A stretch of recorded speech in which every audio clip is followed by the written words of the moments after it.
The actual Navy Yard as it existed in '43 from this aerial photo is a bit different from today.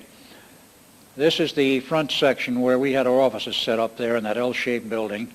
This was the unclassified section where many ships came and went, and from the windows up there we could see them coming and going.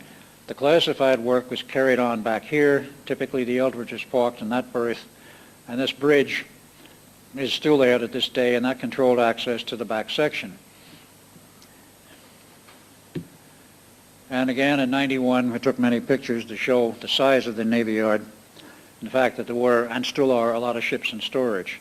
There, of course, is the bridge, and that will control access to the back section, and today there are many ships in storage. This will give you something of a view. This, of course, is the railing in the front foreground, which parallel the highway, and we just pull over by it and take pictures to our heart's content. From the air, however, you did get a better view. If you look down on it, all these pictures are not perfect, but we could see aircraft carriers which were sitting there parked. Later on I have views of them from the water level. Many ships, various Navy ships of various types. Some of them were frigates, some were gunships. And as we found at that time in the last flights, there was very little activity in the yard. It's been closed for about 2 years, and many ships in storage in the background. Even 2 battleships in storage sitting there as we flew over them. Let's back up one. If this will back up properly. Nope, doesn't want to back up. Well, I'm pushing the back button. It's not working. Yeah, it's forward.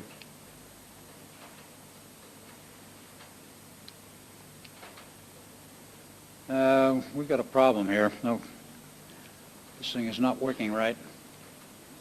All right, now we go.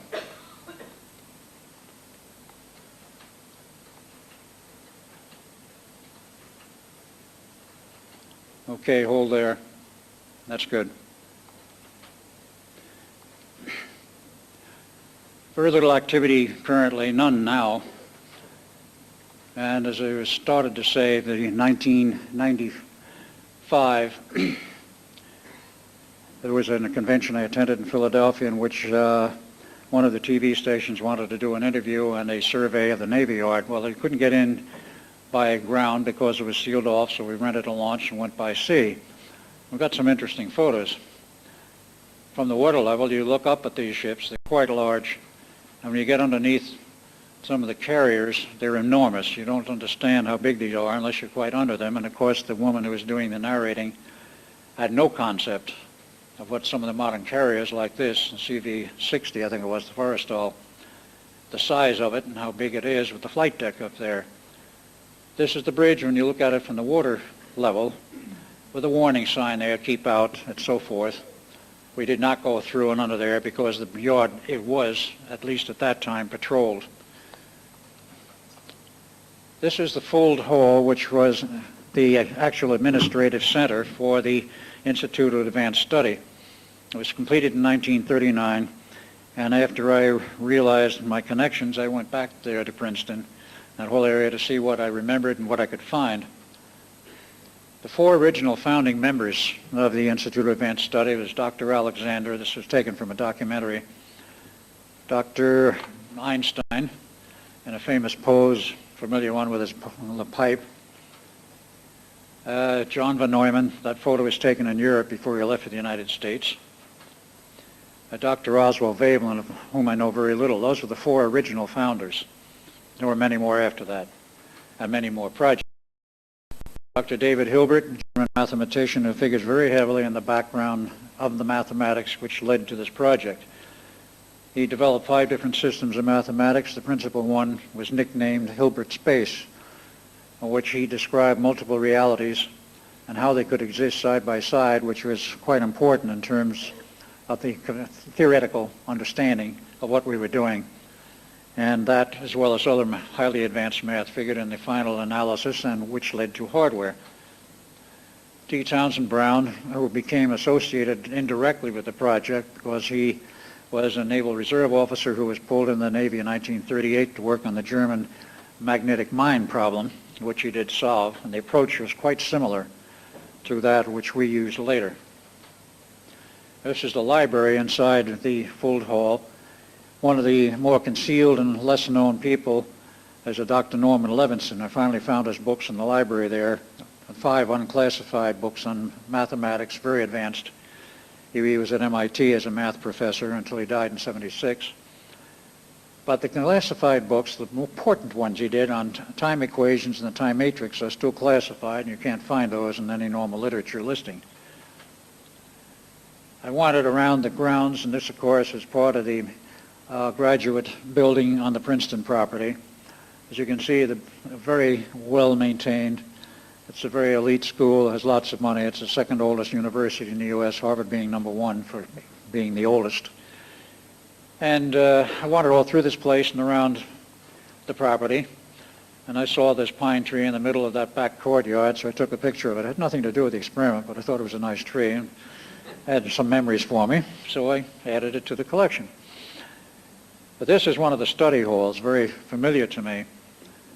The important thing about this was as I wandered through it, more mahogany walls, mahogany tables, oil, artwork, originals hanging on the walls. It reeked of money. I mean, the students who went there came from families with position on money. This was the original lab building, which we used in 1936 for our test. Today, it is rather a tumble-down shack and is used for storing of vehicles. It's no longer a lab building. It has been replaced by a newer one, which was finished about 1939. And this newer building I wandered through to see if anything in it was familiar to me. And it certainly was. I actually went down from the entrances over here, went down this hallway, and then there's a right angle bend, you go into the back. And there is a classroom in the rear. I walked in there, and there was a blackboard, much like what Dr. von Neumann used to bring both Duncan and myself up to speed on the mathematics. While we sat in this corner, I'll swear it hasn't changed a bit since '41. The furniture seems the same. I know the windows are, and the paint is very old. But anyway, we sat there. Typically, I would be in one of those chairs, and Duncan would be in the other if he was with me at the time, while von Neumann lectured on what 5-dimensional mathematics was all about. It's a picture of Albert Einstein during that period. The picture was taken in July of '43. He was being visited by Navy people all the time. There were many other projects ongoing there. It was a think tank, a premier think tank of the United States at that time. And there was much more going on than just the Philadelphia experiment. And Einstein was the guy who sat on top of everything. They used to nickname him the General. If you couldn't solve a problem, go see the General. Typically, after 2 weeks of head scratching and tearing your hair out, and you go see him, he'd solve the problem typically in 5 minutes. And this was the graduating class for the Eldridge. Now, this is rather interesting of note. There were some 33 people in here. There were non-coms down here. In the middle here is my father, who, of course, was in his Coast Guard uniform, volunteer service, and all the enlisted people back here. There was no other officers showing here. There were some non-coms. This guy is curious. The Navy was very rigid on their dress code. He had on Argyle socks, which is not exactly regulation. We've yet to figure out who he was, but it would appear that he was not real Navy personnel, but perhaps someone sent in by one of the agencies to watch over the experiment. Picture of the Eldridge as it was seen on September 12, '43, steaming in an unknown location. Wish to point out a few things on it. It had 4 gun turrets, number 1, number 2, 3, and 4. They were 3 inchers. The larger ships later on had 5-inch turrets, fully enclosed. The main antenna mast, we had our special antenna for the invisibility effect mounted on top of that. The room where we had our controls, and the control system was in there. And the 4 coils, as I mentioned, were set essentially symmetrically about that antenna mast. There were 2 on the port side, 2 on the starboard, and of course the 2 across here were lined up, and the 2 back here were lined up, so they were like a square, actually an oblong square, a rectangle. And those 4 coils were driven by the generators down in the hole down below. This is what the ship looked like in that particular shot. It had already been christened by September 12th. Actually, the only date that's in the Navy's log that's correct is the August 27th date for christening at the Eldridge. That was after the two tests, including the disastrous one.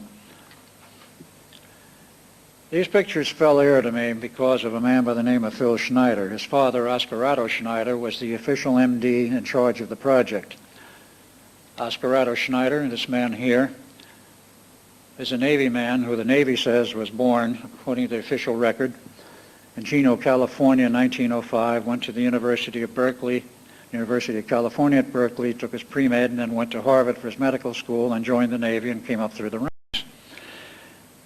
Phil says that about 2 weeks before his father died, he'd been ill for quite some time, he confessed to the fact that he was a former German U-boat captain, had been captured by the French in 1940, turned over to the Third Army, and stayed there for a while, and someone negotiated for him to come to the U.S. and become part of the United States Navy with the same rank that he had in the German Navy, that is, captain.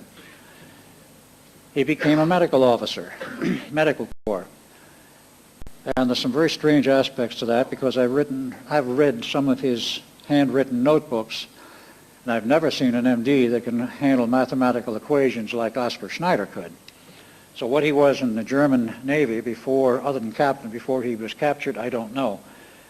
There are other people in here who are very important. There was a Dr. Maxson in the background. There's a Dr. Vannevar Bush, who is a presidential advisor. I think that's him there, but I don't have the full runoff of names. And this man in the foreground is very interesting.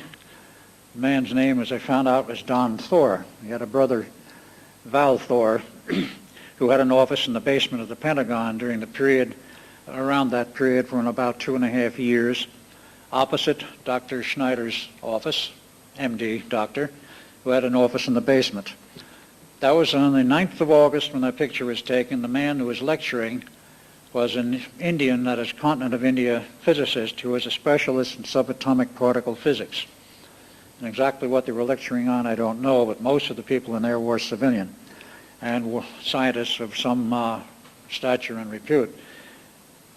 Another picture of him, the man there was probably OSS. I don't know that as a fact, but many years later he wound up being the president of AIL, Airborne Instrument Laboratories in Long Island, which Preston Nichol worked for some 15 years. Dr. Schneider in his formal uniform for the United States Navy. And it's a little bit faint, but that was in the Pentagon basement office. On the other side of that wall was the office for Val Thor. I mentioned this to Dr. Frank Stranges in Los Angeles, and he looked at me and says, "How did you know that?" He knew Val Thor and has known him for many years. Val Thor and Don Thor are Venusians, honest-to-God Venusians from Venus. Why they're here, I don't know. Why he became connected, that is, Don Thor became connected with the project, I don't know either. But he was. This was taken from a documentary which I got my hands on, dealing with the subject of code breakers. That was a formal title of the presentation on PBS out of WGBH Boston. The last part of it, they showed the capture of a German submarine. That man there, and I'm going to have to send this through special digital clarification, but that man there looks to me very much like Oscar Schneider. They gave no nomenclature as to the date that ship was captured or who was on it or the number of the ship either. What's important about Schneider's background and what I found was the correspondence he had with other people in the Navy. I think you can probably read this without my reiterating it, but if you look at the date up there, starting in 1944, he's dealing with the subjects of the Eldridge. He called it the Furnace, which was a mistake. DE-173, the problems with the personnel, the ship's log, and everything was classified above secret. And that was letter number 1. Letter number 2 deals further with the problems, and particularly the fact that they had some crew members escape. J. Edgar Hoover gets in on the act and classifies everything, and they want to send all of them down to Quantico, Virginia for psychological testing. Letter number 3, in further detail, before they get up to a level of 1A prime directive, they were really upset over what was going on with some of the sailors. Some had escaped. You can probably see the date up there as 1954. This letter was to Dr. E.U. Condon, who was one of those on board the Eldridge, that 9th August briefing.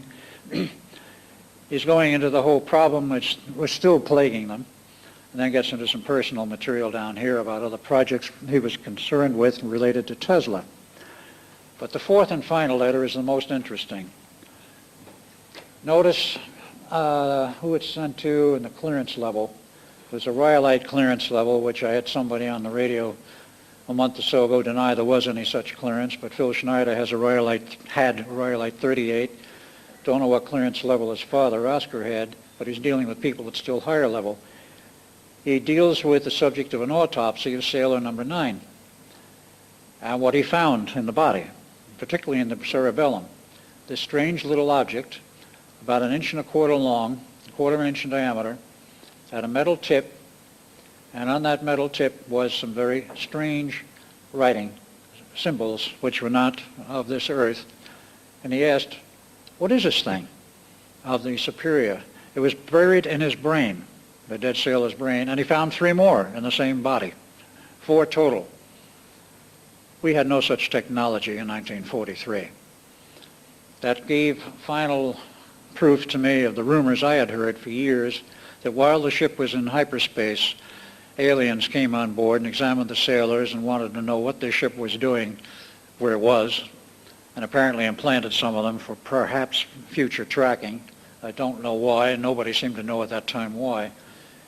But I found this letter, that device, and his request to higher authority, what is this thing and what does it mean? And the whole series of correspondence is absolute proof not only the experiment happened, but they had some very serious problems in hyperspace. I'll go into that further in the workshop, but time's running out. But I wanted you to see at least those letters and the fact that there is proof of what happens and the medical proof. Dr. Schneider got tired of the experiment with the workings in the aftermath after about 8 years, and he joined the Navy team to develop the atomic subs, the Nautilus, and this was the launching of the Nautilus in 1960.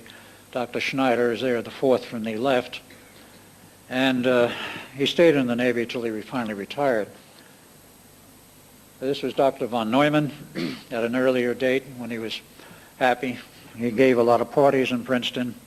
When he wasn't working very hard, he was playing very hard. And at his parties, he used to model women's hats. If something really strange came along, such as this one, he had to wear it. Of course, then eventually the project failed, and he went on to Los Alamos. And I was in Los Alamos at one of the picnics, and this picture was taken, it's actually in a textbook as well as a documentary. This is Dr. John von Neumann on the left, Dr. Stan Ulam on the right, and the young man in the middle who finally was able to identify, he does bear resemblance to what I looked like at the time, was a Dr. Feuermann, who was a physicist. The 3 of them were taken with that picture up at Los Alamos. Von Neumann, as he was seen in 1945, not a very happy man. Then he went on to develop the modern electronic computer, and that was Dr. Goldstein on the right and von Neumann on the left. The computer was finished in his working model in 52, and they built a complete system, was given to the Navy in 53. I might add, Project Rainbow was shut down in 47 formally, was reopened in 1949 under the name of Project Mirage. Asked von Neumann to see if he could find out what went wrong and could they salvage anything. He did find out what was wrong. He did salvage it, designed a whole new system, which was tested in 1953 on the carrier Midway. No personnel side effects. Everything went fine. Totally new approach, so far as I know. I was not part of it, so I don't know what they have done since. But this is a model of the first working computer, which is now in the Smithsonian. Very crude looking by today's standards. But he created the first true computer because in the magnetic storage elements down below, he had the idea of the stored program, and that's what makes the modern computer a computer. You can store all kinds of programs, you can plug into them and tell the computer what programs you want to use as the calculations go on, therefore it is a true computer and not just a calculator. Von Neumann, as he got older, and he became quite ill, he actually was dying of cancer, as his picture shows. He was in Congress testifying in 1956 in a wheelchair. The public record says that he died of cancer in 1957. Of course, they had a huge funeral for him and all of that. But what happened was the government couldn't let him die any more than they could let me die till 2003 because of the problems of being part of the time loop. As I found out later, von Neumann did a lot of time traveling himself. And therefore, he became part of the loop problem, as we call it.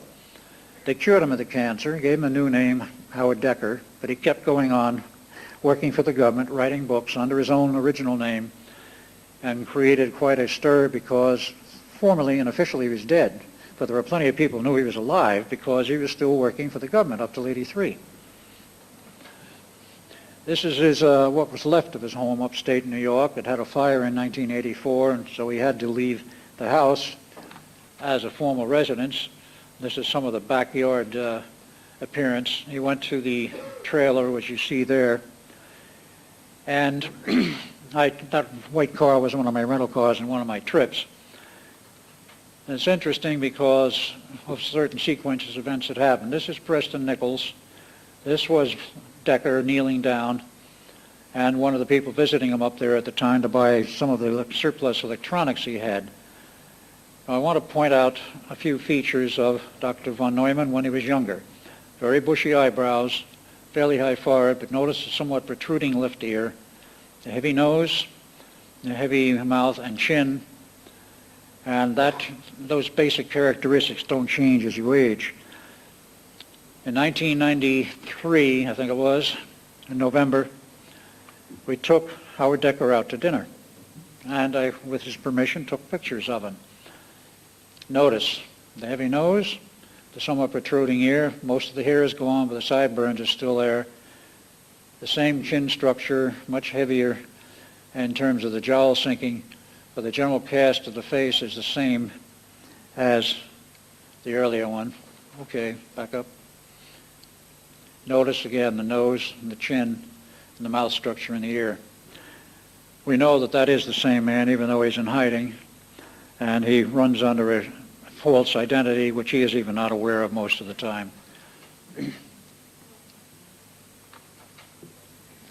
He wrote a lot of books. I'm going to get caught off very shortly, but I went through the computer listing of all of his books. The first 5 in that list of no consequence in terms of the dates. He wrote 15 books altogether, or various compilations. The next section here, which I show separately on this page, if you can read the dates, you'll find books written up to 1972. That's rather strange for a man who died in 1957. And one compilation done in 1980. There was even more interesting material about von Neumann and his strange continuance of life. Preston Nichols, some years ago, bought in one of the surplus houses a computer called the Z100. It was built by, I think it was Raytheon. And he looked at it, he got the manual with its schematics, looked at it, he says, gee, this is very interesting, but there's no name on here of the engineer who designed this. So he called up the company, got the history. He called them in 1990. He says, oh yes, it was 1980. This thing was designed. It was designed for the CIA. It was sold several years to the CIA. Then we put it through Heathkit Company. It was sold as a kit to various people, and of course it discontinued about '87. Well, who designed it? He says, well, the guy who talked on the phone says, I don't know, but let me check the records. Came back a couple of minutes later and told Preston, yes, we found out who designed it. It was Dr. John von Neumann. And he says, who? This is Dr. John von Neumann. He says, what happened to him? He says, we don't know. He left after 1980. He turned up at a party pulled by JPL in 1986 out at JPL facilities in California, in Pasadena, a special celebration party for one of the probes. I think it was the Mariner probe, because von Neumann had designed the atomic power supply for it and had passed the first phase of its testing and going through the solar system, was about to leave. And he was at that party, and a friend of mine, who I shall not name, was at that party.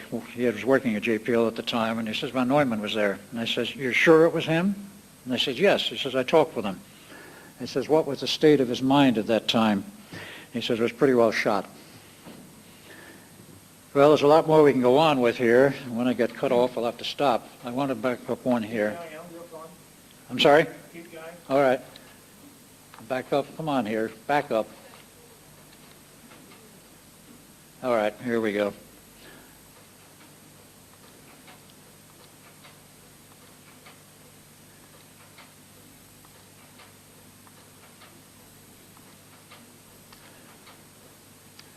In 1955, the Navy thought the whole project of the Philadelphia experiment had been thoroughly buried, but it seems like a paperback book entitled The Case for the UFO, written by a rather well-known astronomer, appeared in paperback form on Admiral Firth's in-basket.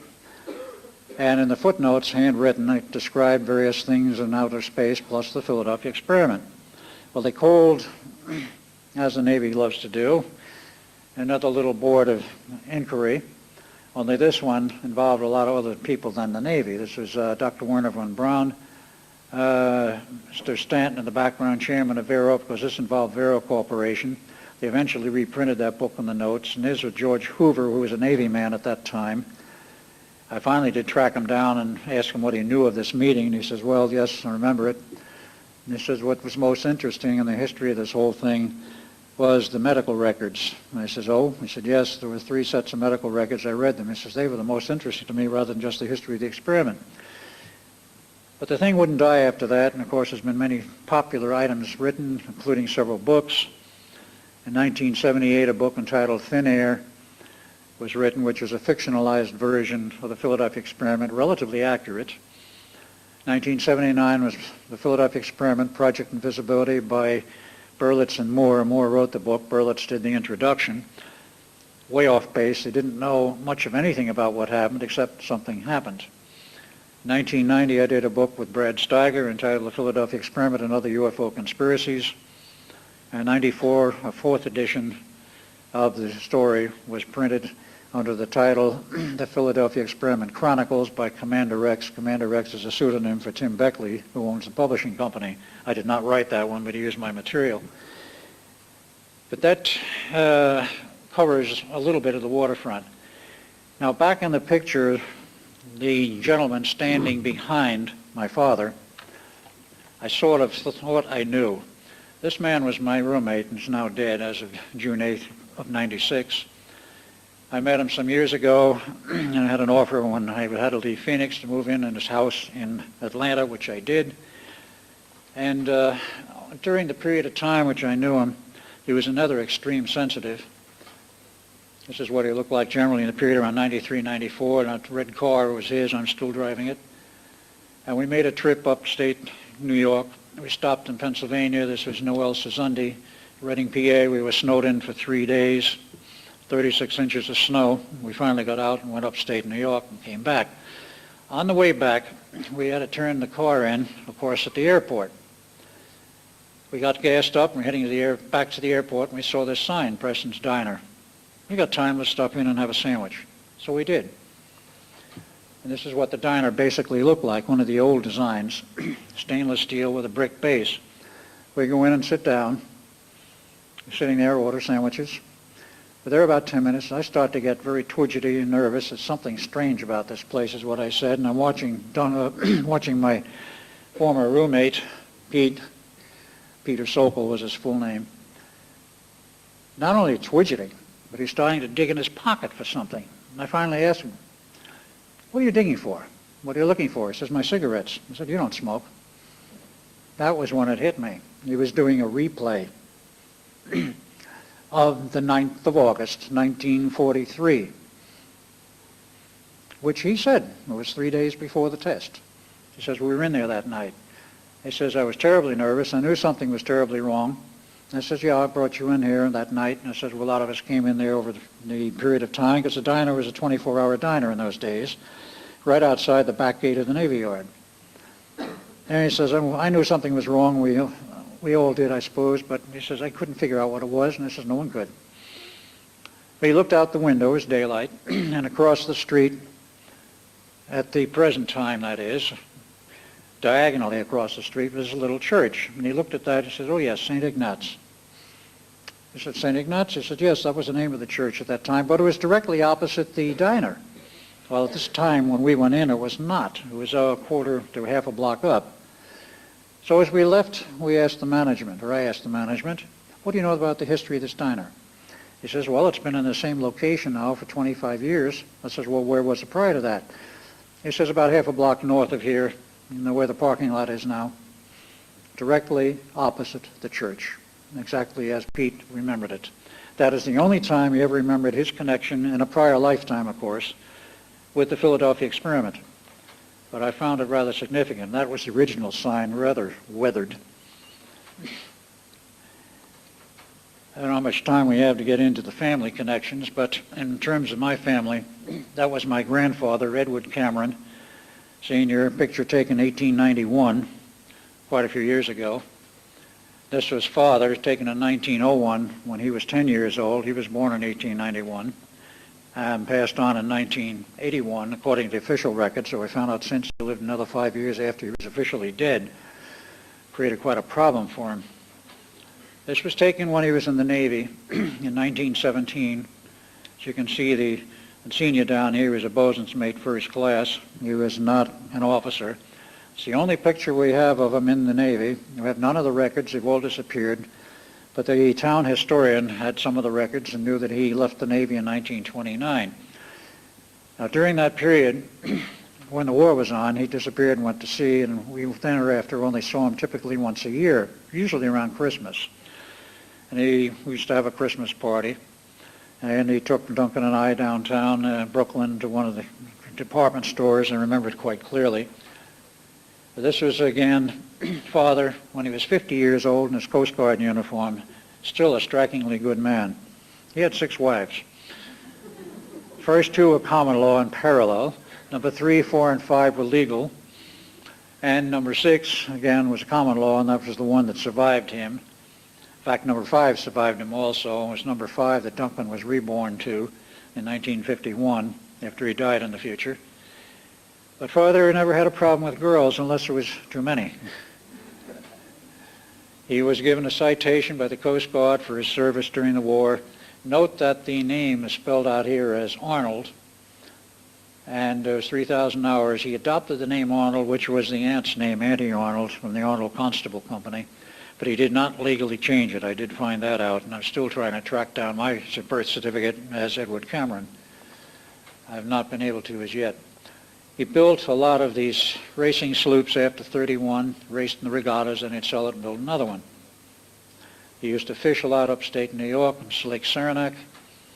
This was as he started to get older. And this person, we've never been able to prove who he was, but I showed this slide to Phil Schneider when he was alive. And he says, well, my father knew your father very well. They used to go out on fishing trips together out of Sarasota, Florida. And he says, I used to go along on those trips after I was 15. And I said, well, this person has never been identified as a family member. Could that have been you? And he says, it's very possible, but I can't prove it at this point. Before he could dig out the pictures to prove it, he was done in on the 11th of January, 1996. And all of his files were, shall we say, disposed of. They were taken. Many of the artifacts in the house disappeared. 1/3 of the pictures in the family photo album disappeared, all of those showing him or at an earlier age, or his father with my father at an earlier age. The older ones of his father were there. Never been able to prove it, but it's very possible, and it looks a bit like he would have looked at that time. More of the same racing sloops. And father had very interesting friends. That's father in the middle at one of the meetings on the island with some of his trophies for fishing. Do not know who the man on the left was, but this man on the right was the vice president of Morgan Guarantee and Trust Company. Father had some interesting friends. This is the family mansion, which is still standing. It's 23 rooms. There's an interesting history behind it. It was built in 1905, 1906. Family lived in it until 1940. When Auntie Arnold had a horsing accident, she was a horsewoman, fell off a horse, broke her leg, was nursed back to health by a nurse and a Jesuit priest. Well, she got religion. Suddenly gave her estate, including the house, away to the Catholic Church. And this house was owned by the Catholic Church for a period of time, and then they sold it off privately, and it's been cut up into 5 apartments since, but it is maintained, quite well maintained, as a landmark in the city of East Islip. Or is it West Islip? West Islip. Some other pictures of what the property looks like.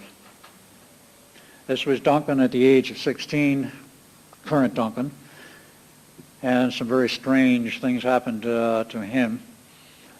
But that picture when he was 16 was down in Florida, before he graduated from high school, actually a private school. Very impish, very fun-loving. This is when he graduated. There's fourth from the left. His mother panicked because at the age of 12, which is 12 August 1963, there was a major change in his personality. He was an academic student, all A's, interested in academia. When the change came, when I say the change, the real soul of Duncan came into the body at the age of 12, and we found that out later in the hypnosis that was what happened. That is hypnosis of Duncan because of all the problems he had as part of the Montauk Project later on. He couldn't remember anything early in the age of 12, but from 12 on, everything was there. And he became fun-loving, didn't care a thing about studies or academia. Mother panicked and sent him to this private school. And that was a graduating certificate, Alexander Duncan Cameron, Jr.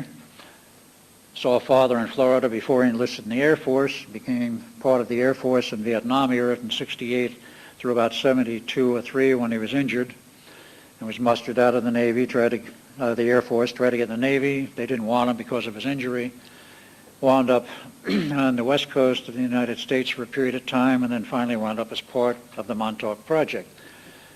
This was taken in 1982.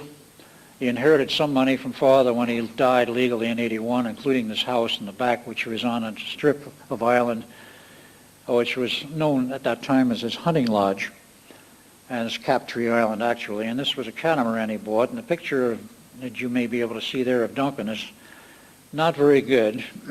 He had some very bad vibes and feels around him, and he had some worse ones I don't show. But when the project crashed in 83, he was cut loose. He became a carpenter. And this was taken in 1986, essentially the way he looks today. 1989, at a UFO meeting, one of John Ford's UFO club meetings in Long Island. This was Duncan here, and that was another man that's now in the West. We knew quite well. I do not know who that gentleman is. And in 1990, Duncan in New York at the Whole Life Expo, he and Preston built some electronic hardware they were trying to sell. The woman is unknown, but they shared the booth. I do not know now who she was. It was not significant.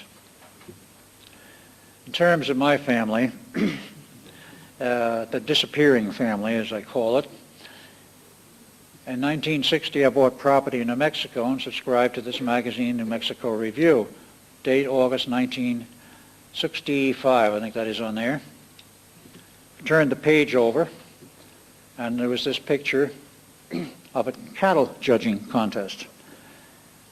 It was taken in 1964 as advertisement for the fair and, of course, what was upcoming in 65. Well, I looked at all these people and immediately zeroed in on this person down here. Who is this guy? And I got a little bit agitated. Well, I went to the fair, of course, and I asked the fair people, who is this guy?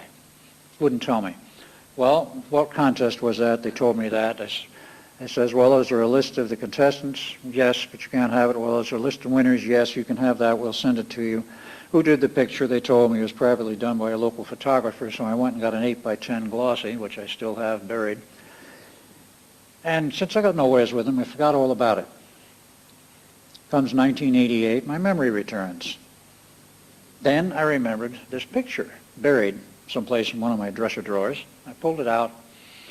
I said, I wonder, is that guy possibly my missing son? I showed this picture to many people, including psychics. They all zeroed in. I told them nothing except, is there anyone in this entire picture who might have some connection with me? They all zeroed in on this person. 1990, I was lecturing in Reading, PA. I showed this picture to Preston Nichols before he went to a swap meet up in Deerfield, New Hampshire that same weekend I was lecturing. Due to his giving me the wrong date, I was lecturing on the date when I wanted to go with him. Who shows up? Him. At that swap meet. You're Preston Nichols? Yes. How do you know? He says, I saw an underground video of you, Duncan, and Al. I says, I finally now know what happened to my father. I would like to meet him. He's not here. He's lecturing. Well, to make a long story short, 2 weeks prior to that, I was in Albuquerque at the State Fair. I had a feeling he'd be there. I finally located him in the Albuquerque phone book. Phone never answered. It was a mobile. I didn't meet him there, but I saw lots of CIA type, I don't know if they're CIA or not, but I say CIA type gumshoes at the entrance with black sneakers, dark glasses, and of course a two-way radio on their belt. I looked at one of them, and he looked at me, and he smirked, and I smirked back at him and says, well, I know what you are, but why are you here? Never found my son, called the phone later that day, somebody else answered but him, verified with the phone company, it was the phone for Jeffrey Cameron. The phone company says this happens all the time. Other people get a hold of the portable phone or the mobile phone and they use it. But I never did locate him. I've not seen him to this day. Preston has seen him many times, and any time I've shown up at that same or a different swap meet where we knew he would be, because he told Preston that day of 5 October 1990 he was moving to Canada. He was tired of harassment by the U.S. government, and he might even go to Australia. Well, he never did. He stayed in Canada. There's various swap meets that I attended with Preston, sometimes Preston alone. He always went to them at Deerfield, New Hampshire. We're only 50 miles from the Canadian border. Typically, Jeff showed up. If I was there, he was chased off the property. Sometimes he was locked up and arrested in a local jail, but I was never allowed to see him. If I wasn't there, he could talk with Preston. They didn't mind that. I've yet to find out exactly what is so difficult and so hot about him that I cannot see him. There's more to that story I'll go into in the workshop. But he has been located. I know he's alive, and I have since met someone else. Now that is the blow-up of him. As he appeared, that was at the age of 20. Today he's 46. Someone else showed up finally by a sheer accident, number 2's son. I might add I have 4. And he's living in Long Island. It's by a sheer fluke that I met him and found out who he was.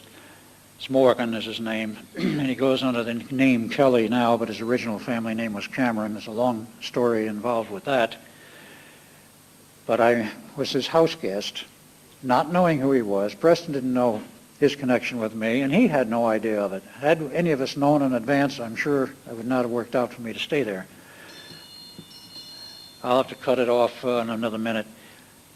During the process of deprogramming him, I showed him a picture of Jeff. He climbed the ceiling, the walls, and everything else. And finally, when he came down off of this, I says, well, I guess you know him. He says, you're damn right I do. He says, when I was being raised in Germany after he was born, which was in 1943, late 43, actually early 44, he was put up for adoption. He was born of Clara von Neumann. That's a long story I want to go into now. And he was shipped to Germany to be raised by my original mother. And he was raised in Germany for about 20 years and then finally came back to the U.S. And during that period of time, Jeff used to visit him. He remembered Jeff visiting him many times, and that's why when I showed him the picture, he climbed the walls. He said, of course I know him. We did establish finally that he was my son. Had any of us known of it in advance, I think certain governmental agencies, whoever they are, would have blocked it, but none of us had the slightest idea who he was in terms of my family. That's about as far as I can go today. There's a lot more material which I will cover in the workshop on Tuesday evening at 7:30. We'll probably run about 3 hours as a guess, maybe until we run out of material, which could be midnight. We'll see how it goes. But I do have videotapes detailing the history of the Philadelphia experiment, 4 hours worth done by the Tesla Society, on which I gave a lecture in 1993, and also about 3.5 hours of background on the Montauk Project, the separate videos out on the table out there. Thank you all very much for attending, and we'll carry on with this Tuesday night. If you have any questions, I'll answer them outside. Thank you.